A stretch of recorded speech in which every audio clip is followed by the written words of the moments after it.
အားလုံးပဲမင်္ဂလာပါအခုပြပေးမှာသင်ခန်းစာကကျွန်တော်တို့ EZ ပါနဲ့เนาะကျွန်တော် bicep အတွက်ကိုလေ့ကျင့်တဲ့လေ့ကျင့်ခန်းဖြစ်တယ်ဆိုတော့ခုနကတော့ကျွန်တော် straight နဲ့ပြသွားပြီအခုက EZ ပါနဲ့ okay တူတူပဲ तू ကလှုပ်ဆောင်မှုကတော့တိတ်မကွာဘူးလေးယူလိုက်မယ် right ခုနပြောသလိုပဲကျွန်တော်တို့ဘာပဲ bicep မှာပြောခဲ့သလိုပဲဟုတ်လားရှေ့ကိုနည်းနည်းလေးအောင်မယ်ဒီဘက်ကိုနည်းနည်းဖွင့်ထား right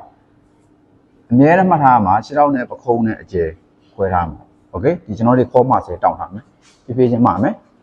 3စက္ကန့်ရပြီအနေထားဒီအနေထားလို့ရပြီဖြည်းဖြည်းရှာမယ်ထိမ့်မရှာမယ် yes okay go နောက်တစ်ခေါက် okay ဖြည်းဖြည်းချင်းရှာမယ် okay go ဟုတ်ပြီအဲ့ဒီမှာခုနကကျွန်တော်တို့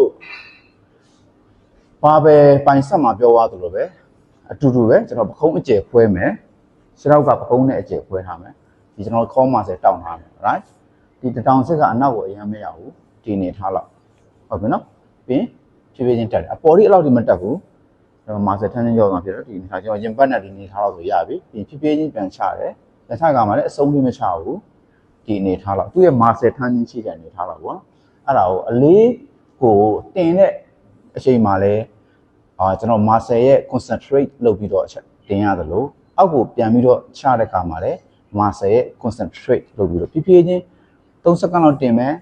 ဖြည်းဖြည်းချင်းအဲ့ဒီအလေးဝေးနေပဲပြန်ချလိုမျိုးအရန်မနိုင်တော့အဆင်မပြေပါဘူးဟုတ်ကဲ့အခုဆိုရင်ဒီလေ့ကျင့်ခန်းကိုလိုက်ပြီးလေ့ကျင့်ရမလို့ချစ်ပါတယ်ကျေးဇူးတင်ပါတယ်